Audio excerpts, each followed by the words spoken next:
you doing, Samson? I'm all good, bro. How you keeping? It's been a while. I'm good. No complaints on my side.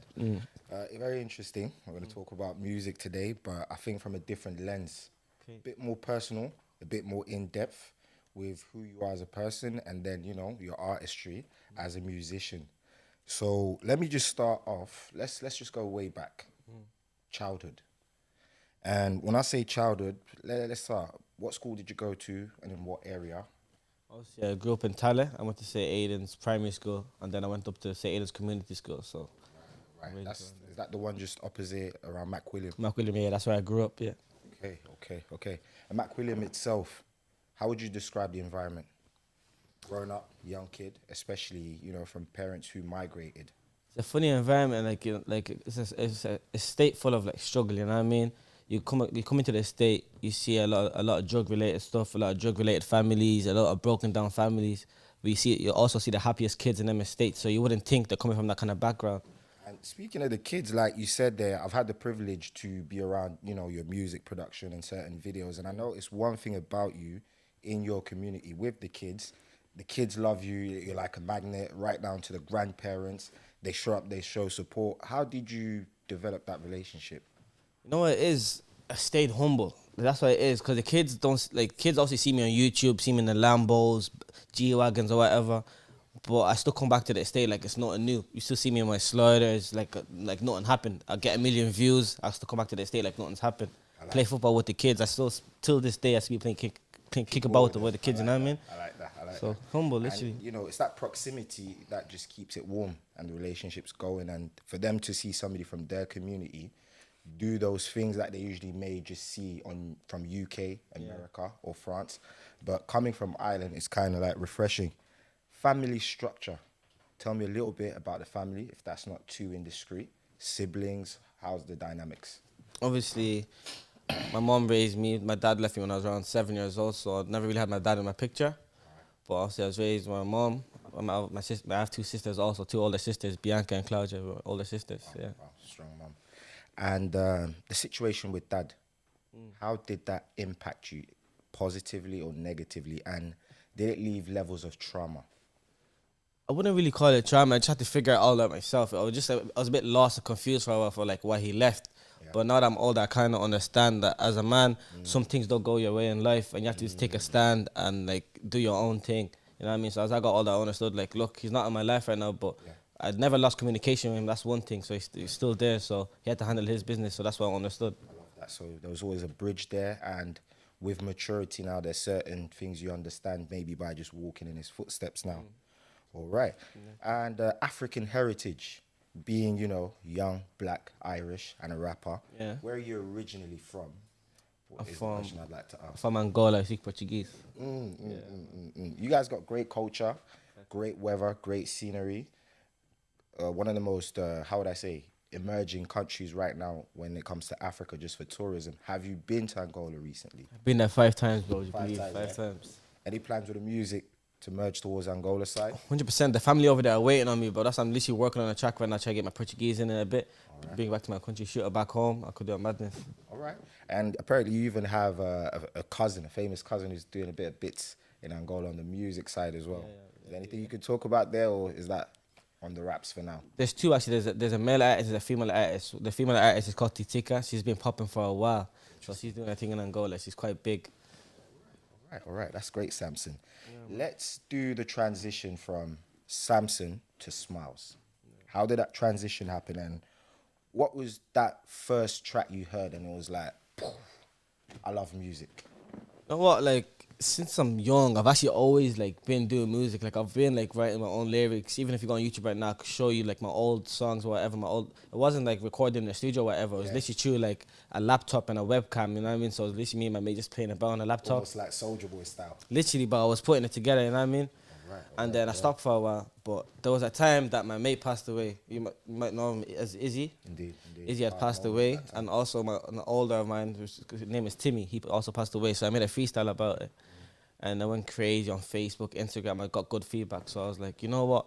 I'm actually appreciating this, you know what I mean? So I might as well just take a bigger step into music. So that's what I've done. I like the way you break it down, that you were able to use music, even just as a psychological outlet. Because I know when it comes to the Tallaghts side, especially Mac Williams, there's been a few losses in recent years. I'm not too sure how the young people in that community deal with grief. And I'm just happy somebody like you has an outlet in music where you can express and you can grow and show people that, in these situations, we can be strong. 100%. What was the first studio you went to? Jumping from, okay, it's just off my phone, I've just slapped on YouTube and it's not professional, to, you know what? I actually want to do this on a serious level. I see myself as a rapper. I'm going to take my hard-earned pocket money or money I worked on a part-time and I'm going to pay for studio. When was that moment? Well, it was literally in my boy's bedroom. Like, he was listening in his box bedroom room. Like, I went up to him, I told him that I could make music. And he was laughing at me, seeing me one small little midget coming up to him, telling me he could make music. You know what I mean? So he brought me to the studio one time in his room. I spat a few bars. He was like, rah. He just took me on from there. And I was like, three sessions. After a while, he was like, you know what? Let me pay for a music video. He paid for one of my music videos. After I paid for that video, my name just went up. I didn't blow or anything, but the status went up. You had your viral. I like that. The status went up. So you had a little viral moment from that little impact, and that was the initial seed of belief. Then I'd ask, track comes out, YouTube viral sensation, part of a group at one point. Doing that transition then from just a young guy now to an up-and-coming rapper, how many stages in that early part of your career? Because it was noticeable for somebody who, was starting off. You were very brave to jump on stages at certain events and be able to, showcase what you have. So how many stages have you been on, and what was that experience like, and who pushed you, and how were you guided through that process? Obviously, with the group that started off with Cal and Pepper, but I was being managed by DBN Music, yeah? They're the one that pushed me, so I've been on multiple stages. I've been Galway, I've been Academy, so many other stages. I can't even remember the stages I've been on. There's been so much. Just been going from there. And that's beautiful just in terms of your work rate, because some other rappers, they might record the material and just always leave it tucked in somewhere and never have the courage to let it, fly through the digital era. But I'm happy with that. Let's talk a little bit about, what's big and what's coming with a little retrospect. You've got a body of work that you've worked, I think, all throughout 2 years now. Yeah. And you think it's cooked. You want people to hear it. Yeah. And you've put in a lot of blood, sweat, and tears. But before we jump straight into that, Eager. Personally, I was fortunate to hear Eager following your journey. And I like how you're very witty with your rhymes. I like the fact that you don't push, you're not after the drill thing too much. Yeah. You have that element of rap, and your intellect in the words you choose in your bars, they make me a fan. Somebody who's even older than you say, you know what, this guy, I play his thing in the car, or you know what, I bumped that while I'm having a workout, for example.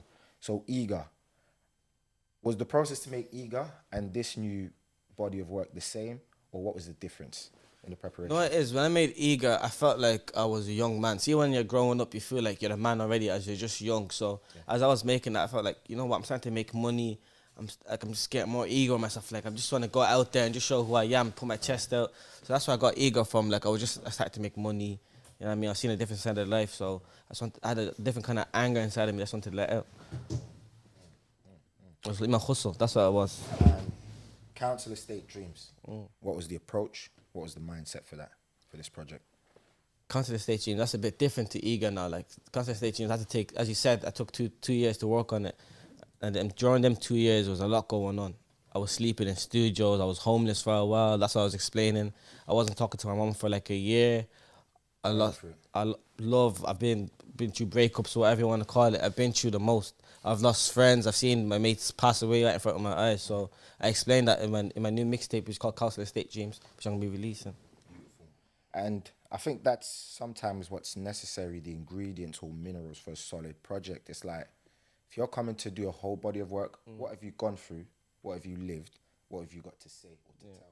So just, seeing that time span you've taken out to be able to do that, it's impressive, because a lot of young people would want to just lump the music out once they think it's hot. Having, a period of, sneak peek behind the scenes, listening with your manager, Haji, There are a couple of tracks that caught my attention. Okay. I like the fact that the project is diverse. And I'd start with Council Estate Dreams itself. The vibe I got from it was moving from, like you said, that eager situation of it's just me to kind of a community leader. Yeah. Was that what was behind it and the grief you put out in the track? I want to show the kids, like, I want to lead by example, because as with the eager, with that, the picture I portrayed during the eager moment was that, like, I'm out here, I'm on the streets, I'm a street rapper, I'm cool, blah, blah, blah. But now with Council Estate Dreams, I want to show them, like, look, I'm still here. I might have taken a fall back, but I'm still going. I haven't lost in the motivation, you know what I mean? So I'm still going. I want to show the kids you can do this. That's what I'm going to show them, this shit. Wow. That's a strong stamp. And I think, you know, your estate will champion you. They always have. My estate have seen me, so my estate know about me being homeless. As I'm making songs, I'm knocking at their doors, asking them, yo, Claire, can I sleep in your gaff? Lisa, can I sleep in your gaff? Can I this and that, you know what I mean? So they're seeing the struggle and they're still seeing me make music. So all of them are just clapping for me right now. So it's beautiful, man. I love how you say that with strength. It must have been a dark period back then, but I love how you're saying it with strength. That still leads and goes into the other track that caught my attention, Survivor's Guilt. Yeah. That's why earlier on I kind of brought up trauma. Yeah.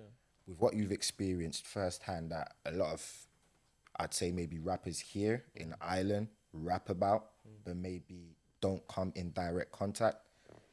Is that the perspective you were coming for when you wrote Survivor's Guilt? Because you talk a lot about psychological problems and pain. It is, because I feel like a lot of rappers talk about the streets, killings, all this and that, but they actually haven't seen real life stuff happen. I've actually had to witness my own friend that I've been with an hour before he passed away bleed out on the floor, you know what I mean? And he asked me himself to help him and get him in the car or whatever. So that's why I explained the Survivor's Guilt, the whole story of how it happened. Because I felt like myself, I could have saved his life, but I just didn't have the courage inside of me because it's my first time ever seeing something like that. So I was a bit lost.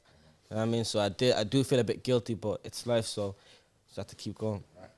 I like the way you internalize and now you can express the messages, but I'm confident that you'd be able to assist any other young person who may be following you, a fan of yours, if they ever have that type of experience through the track. Going on to something a bit more oomph, I'd say. A very distinct track. I'm surprised coming from somebody your age, the level of production, the wordplay, but Through the Storm. It's almost a track coming out from darkness straight away now to somebody who has, sunshine in his face. Tell me a bit about that track and the people you're on it with. You have to mention a big name first. Big Maverick, Sabre, yeah? Maverick, Sabre, all right. Sabre, Sabre. But listen, but getting him on the track was a big thing for me because I've been listening to Maverick for years, you know what I mean? He has songs with Georgia Smith, big people in the game, big players in the game. So me getting a feature with Maverick really did open my eyes to show me, like, yo, I am talented. I can open new doors. And also, we have Scripter on the track also. Comes with a pure Irish accent. Strong. What country is Scripter from? I think it's from Wexford. That's why it's strong, yeah. Strong. And I actually love the way you structured it because after, not to give away too much, after the intro of the song, you land straight away on a strong Irish accent that lets a lot of listeners know it's not UK, it's not America, it's not France, it's Ireland. All right. And who are the other people? The last, I'd say Mav's verse, that was very different from somebody who's very vocal, who's known more, I'd say, as a vocalist. Would you say, without being cheeky, that your rap influence kind of made Mav comfortable to rap on that track? 100%, you know what I mean? I hope Mav doesn't see this and starts snapping at me, yeah? But obviously when we were in the studio, both of us were trying to sing a thing. But I told Mav, let me take this hook, you know what I mean? Let me take the hook. So that's what I done. I knew I could take it, so I took the hook. And then Mav was like, since you're taking the hook, I'm going to kill this rapping scene, you know what I mean? So we basically spun each other. Like he took my seat, I took his seat, you know what I mean? So that's what we done. And the chemistry was perfect, so. And I've kind of witnessed you in studio. You're very well drilled. That's one thing I'd say. On an international level, the track that kind of caught my attention, I'd say, old school vibes. Go Shorty. Of course. How did you record that? And to me, there's a lot of 50 Cent kind of vibes to that. And as somebody maybe who's a bit older than you, it caught me quick. So tell me a bit about that recording process. No, it is. Like, I actually do listen to a lot of 50 as well. And I was watching 50 Cent movies, whatever. And just his sound is just so, like so Catchy, bouncy, yeah. it's catchy, you know what I mean? So I was like, I can try this, you know what I mean? And I knew a fan base in America would be sweet to like for them to hear my sound. So I was like, let me try this, see what they think of it. You know what I mean? You think strategically like Yeah. a businessman, so you're already thinking different territories, a bit far from Island at this point. The final track I'd talk about would be just to talk about Council Estate Dreams album, or would I say mixtape? Mixtape, yeah. Coming out real soon. What's the date exactly for the release? Late May. Late May. Still doing the last kind of touches before you stamp a day. All right. Deja Vu. That's the name of the track. A lot of emotions. A lot of rapping. Flow was immaculate, but you were very adept at getting your emotions out and felt like I could feel or identify what emotion this line was conveying straight away. So tell me about that song.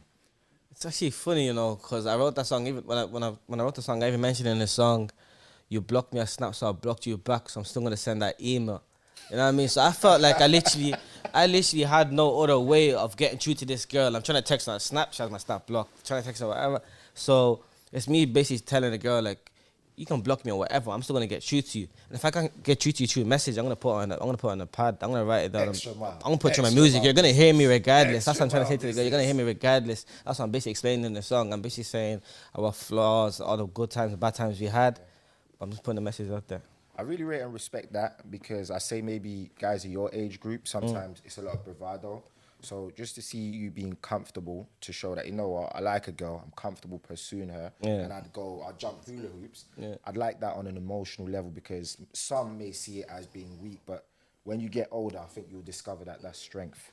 And just to close off, we're in the Irish territory. Rapping isn't something that is fully established. There's majors like MCD, Akon, that have been importing artists to perform for the Irish territory for a long time. In recent years, we do see a switch where they now have their eyes on the local market. If you have a message for the majors, what would that message be on how they could further nurture this industry and rappers like you so that you become Irish international household names? More Irish artists on the lineup, literally. That's what we need, more Irish artists on the lineup. They're not hearing us up. More interviews with the Irish artists. Because I'm seeing a lot of artists, they try to reach out to all these Irish radios. None of them are getting back to them. Unless it's someone else from the actual industry. But when it comes to like somebody like me that comes from the streets, McWilliam, we seem to be getting declined at the door. So essentially there's a gatekeeper. It is, 100%. It's all about image. That's what it is. All right. But I have an image, but I also have a voice. That's what I'm trying to say to them. I also have a voice, and that's why they're going to hear me this shit. Beautiful. I'd advise you to keep pushing. 100%. And I believe eventually the hinges are going to come flying off the door when you kick it in. And just artist-wise, don't change. The way you do your thing in the studio, don't change. Is there a final message you'd like to send out to the fans in terms of what to expect with this project of Council Estate Dreams coming out? Of course, 16 mixtape track loading, coming in May, Council Estate Dreams. It's going to be crazy. Keep your eye out for it. It's deep. It's my story. All right. Any tour on the back of that? Tour? Of course, yeah, coming this year. Towards the end of the year, we should be announcing something. Right. That's perfect. It was great to speak with this man, a.k.a. Mr. Smilez.